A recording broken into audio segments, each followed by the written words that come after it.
Nagtuwang ng Forces of the Philippines ang United States Indo-Pacific Command sa pagbubukas ng mga pasilidad sa mga lugar na nasa ilalim ng Enhanced Defense Cooperation Agreement o EDCA.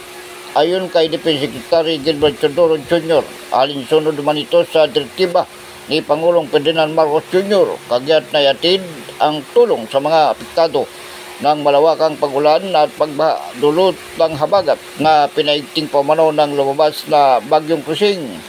Kahit kabilang anya sa delegasyon ng Pangulo sa Estados Unidos, sinabi ng kalihim na patuloy silang nakabantay sa mga pinakahuling sitwasyon na may kaugnayan sa masamang panahon. 24 oras anyang nakatutok ang Interagency Coordinating Cell para siguruhin na paabot sa mga nangangailangan ng tulong na ibinaba ng pamahalaan.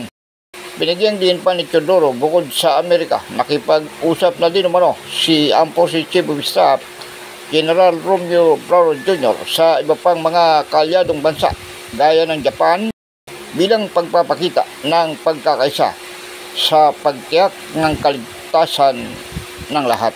Na ako po'y binilinan constantly ng ating presidente bago pa man ako umalis na bantayan maigi ang relief efforts, rescue efforts at saka iba't ibang mga coordinated responses ng ating gobyerno dito sa Bagyong Kusing.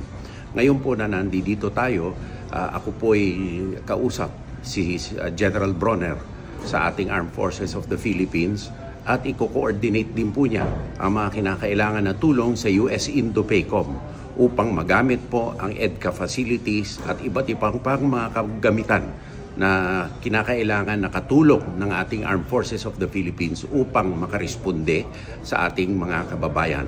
At bago po yan, kami po ay nag-meeting ni na Secretary Gatchalian, kaya po nakapreposition na po ang mga relief goods.